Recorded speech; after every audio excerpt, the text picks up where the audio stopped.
Bayangkan Eropa di akhir abad pertengahan. Dunia dipenuhi gereja-gereja megah, lonceng berdentang setiap pagi, dan doa yang mengiringi kehidupan sehari-hari. Pada masa itu, gereja bukan hanya pusat spiritual, tapi juga pusat pengetahuan. Apa yang dikatakan kitab suci, itulah kebenaran mutlak. Apa yang diucapkan para filsuf kuno seperti Aristoteles, Ptolemaios, itulah yang dijadikan pondasi ilmu selama berabad-abad. Di dalam pandangan dunia itu, manusia berada di pusat semesta. Bumi adalah panggung tetap, dan matahari, bulan, serta bintang hanyalah aktor yang berputar mengelilinginya. Pandangan ini bukan sekadar teori ilmiah, tapi dogma suci yang tidak boleh diganggu-gugat. Mempertanyakannya sama dengan menentang tatanan ilahi. Namun, langit tidak pernah berhenti memancing rasa ingin tahu. Malam yang hening, taburan bintang yang suci, dan gerak misterius benda-benda langit seakan menyimpan rahasia yang tidak sepenuhnya terungkap. Tapi, siapakah yang berani bertanya? Siapakah yang berani meragukan apa yang dianggap mutlak benar? Lalu, lahirlah seorang anak di Pisa, Italia, tahun 1564. Namanya Galileo Galilei, seorang pemuda yang tumbuh bukan dengan kekayaan, melainkan dengan rasa ingin tahu yang tidak pernah padam. Dari awal, Galileo menunjukkan sesuatu yang berbeda, keberanian untuk mempertanyakan apa yang dianggap tidak perlu dipertanyakan. Ia tidak puas hanya menerima jawaban yang diwariskan. Ia ingin melihat sendiri, ingin menguji, ingin meraba kebenaran dengan mata dan akalnya sendiri. Galileo muda melihat dunia di sekelilingnya penuh kontradiksi. Gereja mengajarkan bumi sebagai pusat semesta, namun fenomena langit terkadang menunjukkan tanda-tanda yang sulit dijelaskan. Ia belajar dari Aristoteles, tapi sekaligus merasa bahwa ada sesuatu yang kurang. Ada jarak antara teori dan kenyataan. Disinilah muncul filosofi pertamanya. Pertanyaan sederhana namun revolusioner. Apakah kebenaran adalah apa yang kita lihat atau apa yang dikatakan otoritas? Pertanyaan itu kelak akan menjadi bara yang membakar seluruh hidupnya. Galileo bukan sekadar ilmuwan yang ingin tahu bagaimana langit bekerja. Ia adalah manusia yang berani menantang sebuah sistem yang berkuasa dengan senjata paling sederhana namun paling berbahaya. Pertanyaan. Langit masih membisu, gereja masih berkuasa, tapi seorang manusia telah muncul yang berani berkata, mungkin semesta tidak seperti yang kita percayai.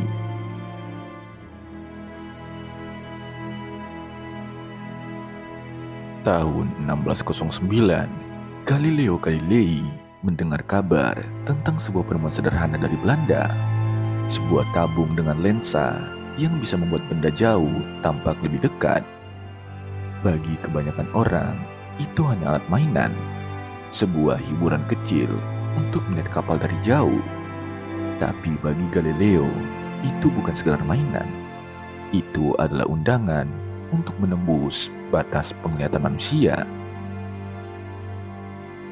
Dengan tangan dan pikirannya sendiri, ia menyempurnakan alat itu. Dari teropong sederhana yang hanya berbesar 3 kali lipat, Galileo menciptakan teleskop yang mampu berbesar lebih dari 20 kali. Dan malam itu, ketika ia mengarahkan teleskop ke langit, dunia manusia berubah selamanya. Bayangkan saat itu, selama ribuan tahun, manusia hanya menatap bintang dengan mata telanjang. Langit tampak mulus, bintang hanya titik cahaya. Bulan terlihat bundar sempurna. Tapi lewat lensa Galileo, tabir itu runtuh. Ia melihat bulan, dan yang ia temukan bukan bola halus seperti mutiara surgawi, melainkan dunia penuh luka, gunung, lembah, kawah, seperti bumi, kasar, retak, dan penuh bayangan. Ia melihat Bima Sakti yang tadinya hanya kabut putih samar, kini pecah menjadi ribuan. Puluhan ribu bintang kecil, tidak terhitung banyaknya. Semesta yang selama ini dianggap terbatas, tiba-tiba meluas tanpa batas. Ia melihat Venus bukan sekedar bintang terang di senja hari, melainkan planet dengan fase seperti bulan. Dan penemuan ini hanya mungkin dijelaskan jika Venus mengitari matahari bukan bumi. Puncaknya, ia melihat Jupiter. Dan di sekeliling Jupiter, ia menemukan 4 cahaya kecil yang bergerak, malam demi malam. Satelit, bulan-bulan yang mengitari bukan bumi, melainkan planet lain. Sebuah pukulan telak terhadap pandangan lama. Jika segalanya harus mengitari bumi, maka bagaimana menjelaskan bulan-bulan milik Jupiter ini? Setiap pengamatan Galileo adalah pukulan demi pukulan terhadap kosmos Aristotelian dan sistem Ptolemaeus yang selama berabad-abad dijaga oleh gereja. Apa yang dulu tidak tergoyahkan, kini goyah. Apa yang dulu kini sakral, kini retak. Dan di sini muncul filsafat yang paling mengguncang. Manusia bukan pusat kosmos. Kita bukan panggung utama yang dikelilingi seluruh ciptaan. Semesta ternyata lebih luas, lebih dalam, lebih misterius daripada yang bisa dibayangkan otoritas manapun. Galileo menulis dengan penuh emosi. Dengan mata baru ini, kita melihat lebih banyak bintang daripada yang pernah terhitung. Semesta lebih luas daripada yang pernah kita bayangkan. Narasi ini mengguncang Eropa. Bayangkan orang-orang yang dulu yakin bumi adalah pusat segalanya, tiba-tiba mendengar kabar bahwa langit tidak sesederhana itu. Ada dunia lain di luar sana. Ada tata surya yang tidak berputar mengelilingi bumi. Ada semesta yang tidak lagi bisa dijinakan oleh satu dogma. Untuk pertama kalinya, mata manusia menembus tabir langit. Itulah momen di mana manusia mulai sadar kita hanya sebagian kecil dari kosmos yang luas, bahwa kebenaran tidak bisa selamanya dikurung dalam teks kuno, karena langit itu sendiri kini bersuara lewat lensa kecil yang dipegang seorang manusia.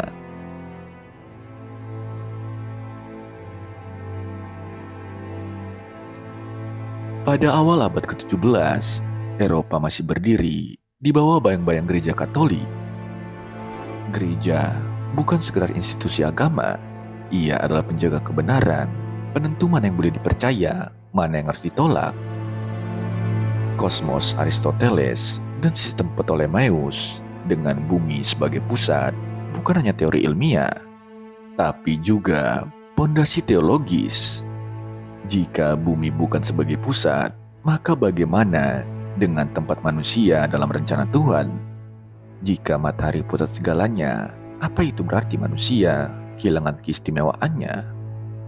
Ketika Galileo dengan teleskopnya membawa bukti-bukti heliosentris, Venus dengan fase, satelit Jupiter, permukaan bulan yang tidak sempurna, ia tidak sekedar menantang astronomi lama, tapi ia mengguncang legitimasi sebuah sistem kekuasaan.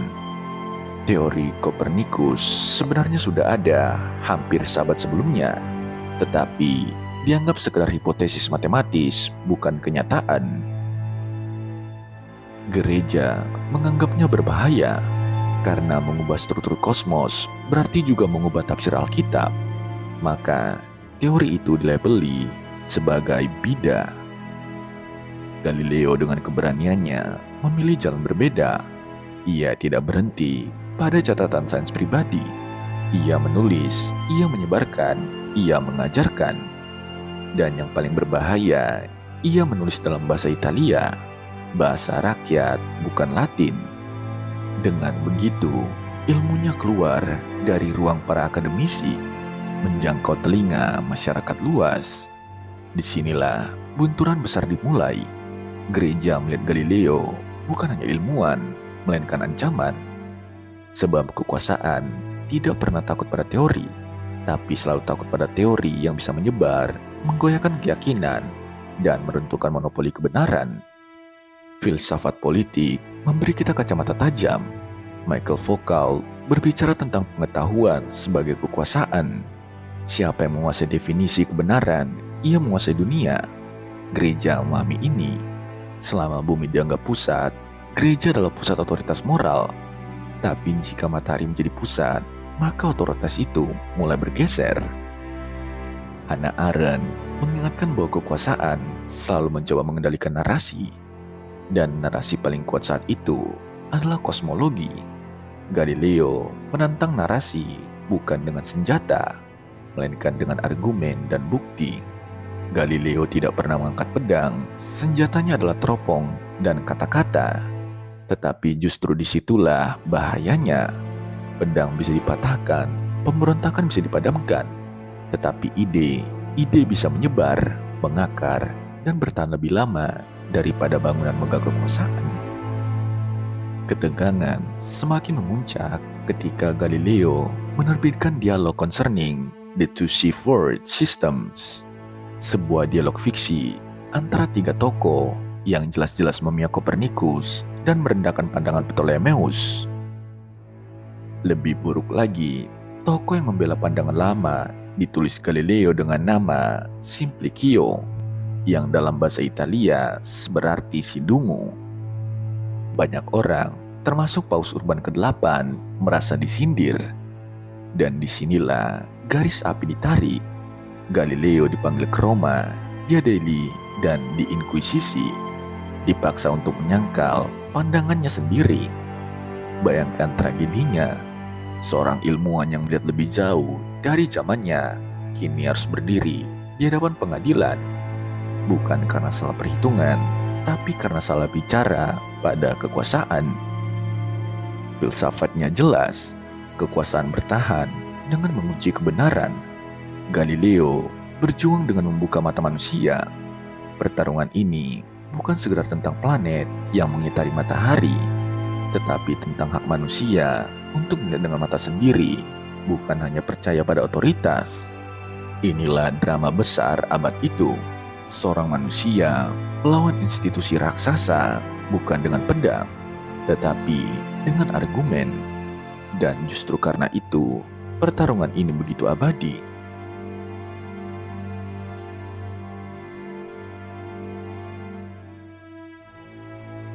Tahun 1633, Roma, aula pengadilan Inkuisisi.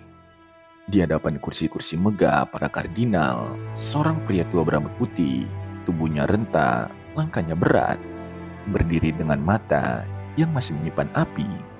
Galileo Galilei. Ia tidak lagi pemuda yang berani menulis dengan lantang, melawan dengan argumentasi. Tubuhnya rapuh, tulangnya renta, tapi pikirannya masih tajam. Dan justru di usia tua itulah ia dipanggil untuk mempertanggungjawabkan dosanya. Dosa karena berani berkata bahwa bumi bergerak mengelilingi matahari. Bagi gereja, Galileo adalah ancaman. Ia bukan hanya ilmuwan, ia simbol bahwa kebenaran bisa datang dari luar dogma. Ia mengajarkan bahwa dunia dapat dipahami lewat pengamatan, bukan hanya kitab. Maka yang diadili bukan seorang individu, melainkan ide yang bisa menumbangkan monopoli kekuasaan. Pengadilan berlangsung kaku, sunyi, penuh tekanan. Galileo dipaksa membaca pernyataan pencabutan bahwa ia salah, bahwa bumi tidak bergerak, bahwa matahari tidak menjadi pusat. Bayangkan tragedi itu, seorang pria yang dengan matanya sendiri melihat satelit Jupiter, fase Venus, kawan di bulan, kini harus berkata semua itu tidak berarti apa-apa. Sains tunduk di hadapan dogma, dan kebenaran dikubur oleh suara pengadilan. Filosof yang lahir dari momen ini begitu pahit. Apakah lebih baik tunduk demi hidup atau melawan demi kebenaran? Socrates pernah memilih racun demi mempertahankan filsafatnya. Bruno beberapa dekade sebelumnya dibakar karena pandangannya tentang kosmos. Galileo memilih jalan lain. Ia tunduk, ia menyerah, ia mengaku salah. Banyak yang menganggap Galileo pengecut. Tapi mari kita bertanya lebih dalam, apakah keberanian sejati selalu berarti mati? Atau adakah nilai pada kebenaran yang disimpan dalam hati meski terpaksa dipadamkan di depan penguasa? Disinilah lahir mitos abadi. Konon, setelah membacakan pencabutan dengan bibir gemetar, Galileo berbisik pelan, "Eppur si muove." Namun, ia tetap bergerak. Sebuah kalimat sederhana, tapi melampaui ruang pengadilan. Ia tidak hanya bicara tentang bumi, tapi tentang kebenaran itu sendiri. Gereja bisa membungkam suaranya, tapi tidak bisa menghentikan bumi berputar. Pengadilan Galileo adalah simbol abadi tentang konflik antara otoritas dan kebebasan berpikir. Sebuah pertanyaan yang selalu kembali dalam sejarah. Apakah manusia berani melawan arus kekuasaan atau akan memilih bertahan dengan menelan keberanian dalam diam? Galileo Galilei pada akhirnya bukan hanya dikenang sebagai seorang ilmuwan yang menemukan fakta baru tentang jagat raya. Ia berubah menjadi simbol sebuah ikon perjuangan manusia melawan belenggu kebodohan atau dogma yang menolak berubah. Di balik teleskopnya, Galileo menemukan bukan hanya planet dan bintang, tapi juga martabat manusia, hak untuk bertanya, hak untuk berpikir, hak untuk mencari kebenaran dengan akalnya sendiri. Pada masa itu, dunia masih diliputi bayang-bayang abad pertengahan. Gereja dan penguasa mempertahankan otoritas bukan hanya lewat kuasa politik, tetapi juga dengan monopoli atas kebenaran. Membantah dogma berarti mengancam struktur kekuasaan. Namun Galileo datang membawa semangat baru, semangat Renaissance, yang percaya bahwa manusia memiliki kapasitas untuk memahami ciptaan Tuhan tanpa harus tunduk pada interpretasi kaku dari institusi. Disinilah letak besarnya Galileo. Ia berdiri di persimpangan antara iman dan akal, antara kitab suci dan sains, antara tradisi dan penemuan baru. Ia bukan seorang ateis, bukan pula pemberontak tanpa arah. Ia seorang pencinta kebenaran yang yakin bahwa alam semesta berbicara melalui hukum-hukumnya sendiri, dan tugas manusia adalah mendengarkan dengan akal budi. Dari Galileo lahir semangat yang kelak menjadi pondasi pencerahan di Eropa, keyakinan bahwa akal adalah cahaya yang dapat menyingkap kegelapan, bahwa ilmu pengetahuan adalah jalan bagi manusia untuk merdeka dari ketidaktahuan. Sains bukan hanya soal angka dan rumus, tapi soal kebenaran, kebebasan untuk berpikir, untuk meragukan, untuk menolak tunduk pada otoritas yang tidak sesuai dengan kenyataan. Di dunia modern, nama Galileo tetap hidup. Ia menjadi peringatan bagi kita semua bahwa ilmu pengetahuan selalu rentan ditekan oleh kekuasaan, oleh kepentingan, oleh dogma baru yang kadang hadir dalam bentuk berbeda. Hari ini, mungkin bukan lagi gereja yang mengadili ilmuwan, tapi bisa jadi politik, ekonomi, atau ideologi yang mencoba membungkam kebenaran. Namun, semangat Galileo tetap membara bahwa martabat manusia terletak pada keberaniannya berpikir, dan bahwa kebebasan akademik adalah salah satu pilar peradaban. Dengan begitu, Galileo bukan hanya seorang tokoh sejarah, melainkan cermin yang mengingatkan kita bahwa pertempuran antara kebenaran dan kekuasaan tidak pernah benar-benar berakhir.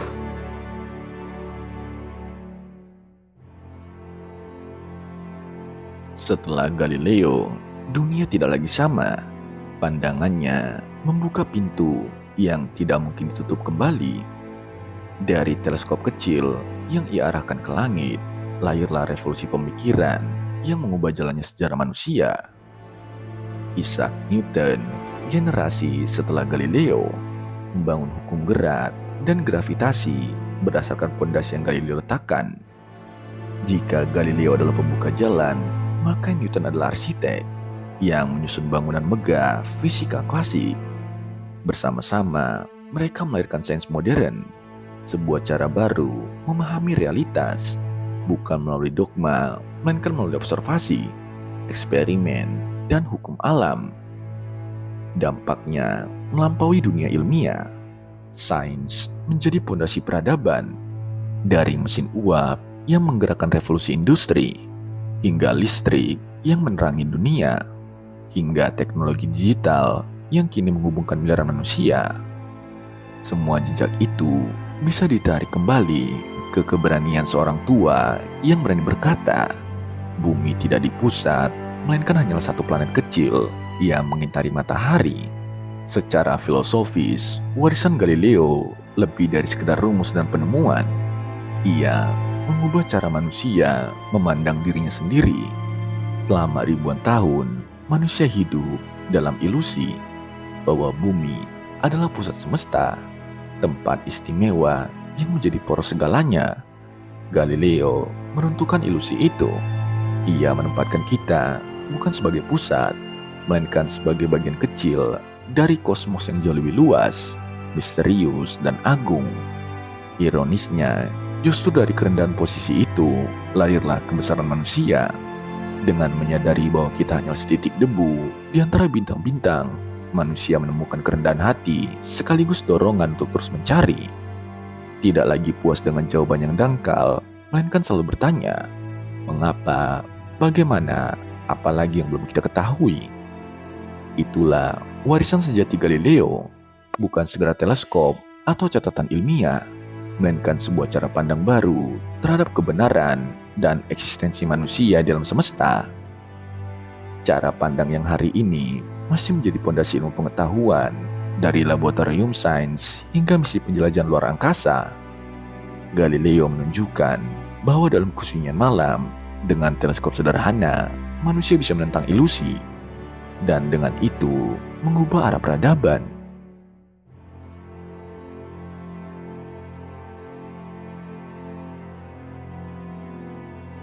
Galileo mengajarkan satu hal yang tidak lekang oleh waktu.